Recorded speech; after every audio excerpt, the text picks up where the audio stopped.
boa noite, boa noite, Tocantins. Espero que vocês estejam bem, espero que vocês todos estejam com saúde. Bora iniciar para mais uma semana de trabalho no nosso projeto Integrador 1. Deixa eu compartilhar aqui a minha tela com vocês, que a gente separou um material, né? Então, bora lá.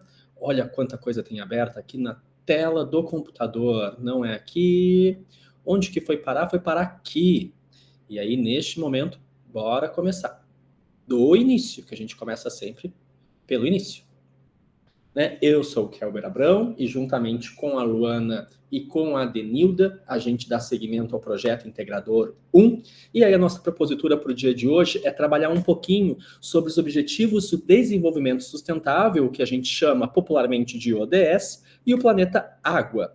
Nesse sentido, Kelber, o que é ou o que são as ODS, né? Os ODS, melhor dizendo, e por que eles foram criados? Bom, eles foram criados, então, ali a partir de 2015, né, com foco objetivo na Agenda de 2030 da ONU. Na sequência, a gente vai ter em novembro, né, a COP 30 em Belém do Pará, e vocês devem ter visto o valor exorbitante dos imóveis, né, e de várias outras coisas em Belém do Pará para sediar a COP, né, que é propondo já essa agenda de 2030 para ver se a gente vai conseguir atingir esses 17 objetivos globais para acabar tanto com a pobreza e proteger o meio ambiente com vistas a garantir a prosperidade de todos. Eu quero prosperar, você quer prosperar, todo mundo quer prosperar. E qual é o propósito, então? Esse propósito é para superar os desafios sociais, econômicos, ambientais até esse ano de 2030, promovendo um futuro sustentável. Você já deve ter visto nos comerciais, em algumas emissoras de televisão, que está ali, cadê o sabor que estava aqui, né? Que tem alguns alimentos que já estão, né, em processo de extinção, começa o processo de extinção. Eu vou usar um exemplo que é o chocolate, e aí agora você já não come mais biscoito recheado de chocolate, você come biscoito recheado sabor chocolate. E qual é a diferença disso, Kelber? Porque a matéria-prima do chocolate, que é o cacau em pó, né, o que é o cacau, perdão, já não está mais composto nesse alimento. E aí tem, né, sabores. Vamos pegar, por exemplo, aquele Nissin miojo, né, popularmente a marca, né, diz ali frango, carne, aquilo ali não tem frango ou carne, tem um sabor, que é um pozinho que está ali, que te dá a sensação, te lembra, por meio das tuas papilas degustativas, o sabor de frango, de carne, ou de tomate, ou de legumes, ou entre outras coisas assim. Então, por isso que o chocolate começou a ficar tão caro, uma coisa que era aparentemente simples no nosso dia a dia. E aí você vai ver que você já não consome mais uma série de produtos. Você não consome mais leite condensado, você consome, né, composto lácteo à base de leite condensado, entre outras coisas nesse sentido. E aí, nesse sentido, né, se juntou e se criou um apelo global, né, que é um chamado para uma ação conjunta e sustentável que envolve todos os países, né, do planeta Terra, unindo esforços para que a gente tenha um mundo melhor. Talvez esse mundo não seja tão mais impactado, né, para mim, para você, para outras pessoas de maior faixa etária, mas a gente tem que pensar na continuidade do planeta Terra junto aos nossos filhos, aos nossos netos e aquelas pessoas que vão ocupar este espaço. Na sequência, Kelber, né, qual é a relação, então, das ODS com a água e com o clima? Bom, se a gente for pensar, a água e o clima são pilares essenciais, fundamentais para a vida e para o desenvolvimento sustentável.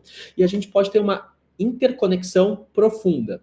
Basicamente, sem água limpa e sem um clima estável, nós, né, humanos, a gente, né, não consegue sobreviver. E a gente não consegue sobreviver porque a gente vai precisar de um elemento muito simples, que é a agricultura e a biodiversidade, né, global, que estariam severamente comprometidas. Nosso Tocantins tem um clima extremamente seco, né, o Cerrado Tocantinense, né, o Cerrado que é um bioma predominante da região norte ali. Nesse sentido, né, com a falta, com a escassez de água, as plantas, né, a agricultura, ela tende a ficar mais difícil de acontecer. Por quê? Uai, o gado precisa basicamente de água, né? Por que água, Kemper? Porque vai precisar de água para ter o pasto, e ele precisa do pasto para se alimentar. Então é toda uma cadeia que vai envolvendo ali.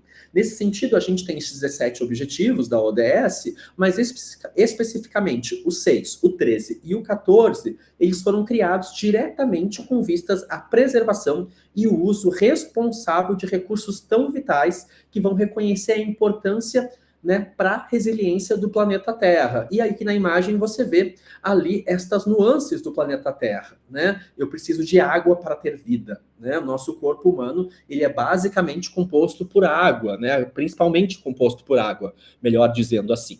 Aí, nesse sentido, o objetivo 6, que é água potável e saneamento, ele tem como meta principal garantir a disponibilidade de uma gestão sustentável de água para todos. Então, água é um direito fundamental, né? Só quem não teve água, ou só quem já passou por falta d'água de um dia, por exemplo, já sabe a dificuldade que é ficar um dia inteiro, 24 horas, 48 horas, sem água na sua residência. E aí, talvez vocês, historicamente, tenham memória, né, de ter tido nesta falta da água, e aí tem na caixa. Só que aí a caixa, às vezes, ela não dá conta daquela família, né, por X horas ou por no máximo 2 dias.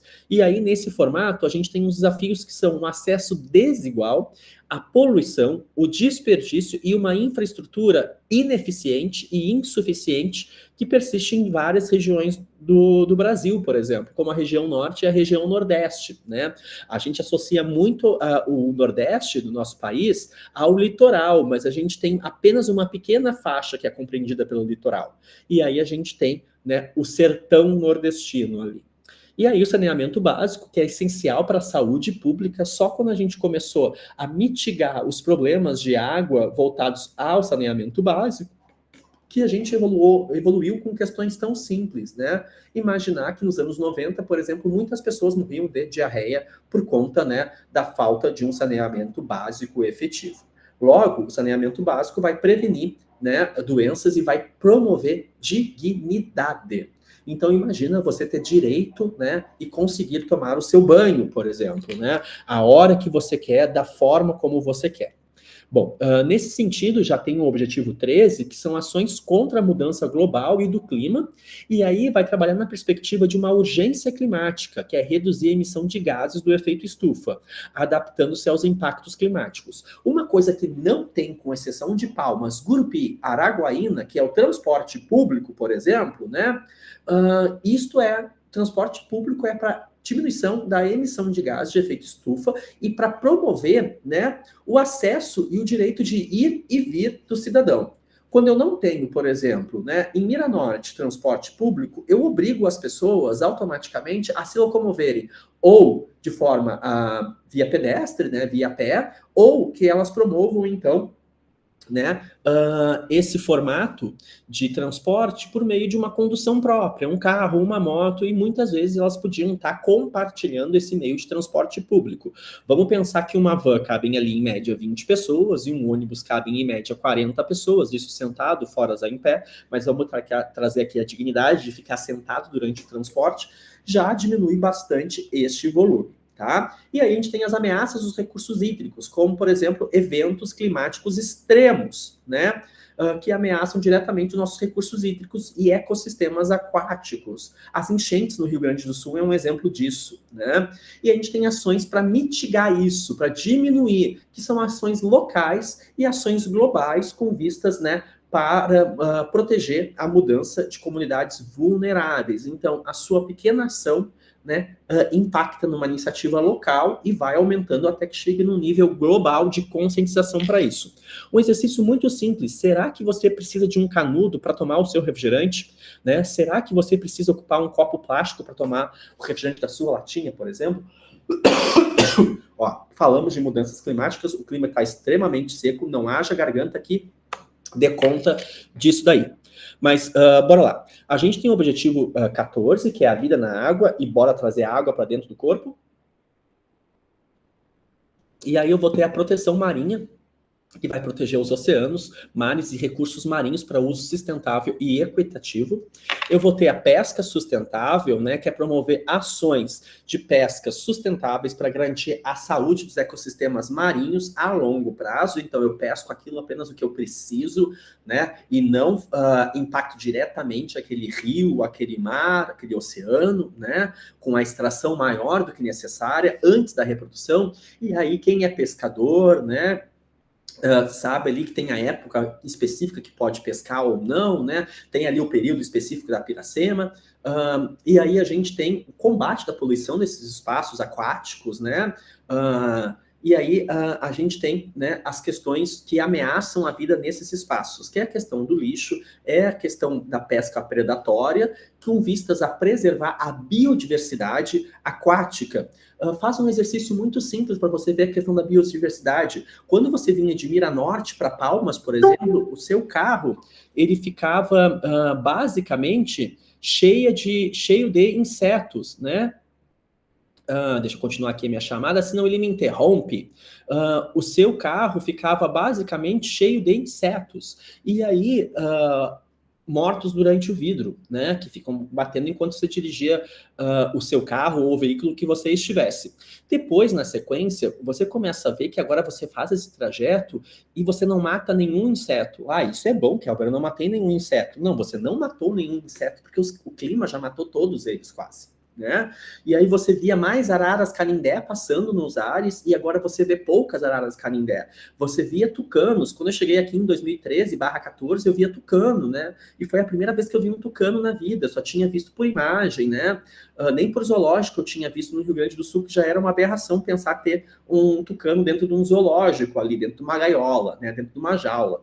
E aí nessa perspectiva, ver um tucano voando é de uma beleza, né? Que é algo que nos permitia ver, mas cada vez vai me permitir menos, porque as pessoas querem ter um tucano como animal de estimação, e olha a bizarrice que é isso, elas querem ter as araras também, né, a arara azul, a arara vermelha, a arara canindé, que é a nossa arara popular aqui, a arara amarela, você tem ali tráfico ilegal desses animais, né, e olha quanto que isso é, né, bizarro. Então, como que as ODSs, Kelber, podem inspirar ações locais e ações escolares, por exemplo, né?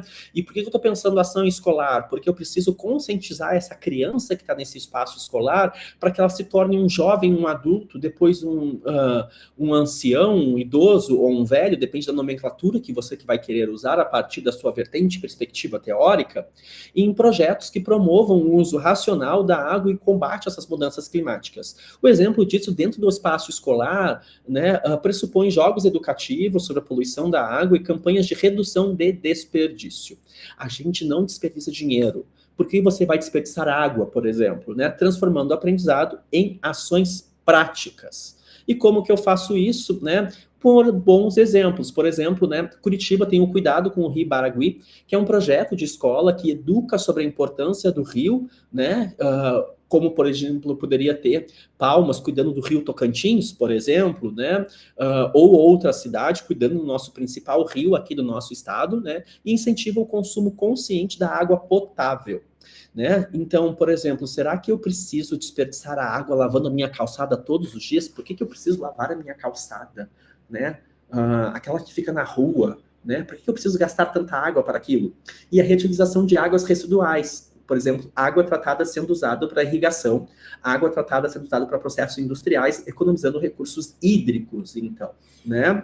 Eu tenho a coleta da água da chuva como um sistema de armazenamento de água pluvial, perdão, né? Para o uso coletivo, especialmente em períodos de seca. E esta água recolhida da chuva, ela pode ser usada para água para irrigar o solo, né? Para água para lavar a sua calçada, lavar o seu carro, por exemplo. É assustador pensar que a água que lava o seu carro, você pode estar bebendo ela, né? E você está usando ela de forma, né, dispendiosa para lavar o seu veículo, o seu transporte. Como que eu faço isso? Por meio de pequenas atitudes, contribuição global e cidadãos conscientes. E aí, nesse sentido, pensa junto comigo que o futuro do planeta, água, depende de nós. As ODSs, então, são para a gente um convite urgente para agir sobre o hoje e garantir a água e clima saudáveis para o nosso amanhã. Cada escola, cada universidade, cada comunidade, cada indivíduo, cada sujeito tem o poder de fazer a diferença. É hora de uma grande mudança de pensamento. E o compromisso e a sustentabilidade dependem, né, de você para que a gente tenha continuidade do nosso planeta. E aí, com isso, tem essa parte levemente teórica e, na sequência, eu venho com outro vídeo aqui para explicar o projeto de vocês. Vou encerrar esta gravaçãozinha e já já a gente vai se encontrar de novo.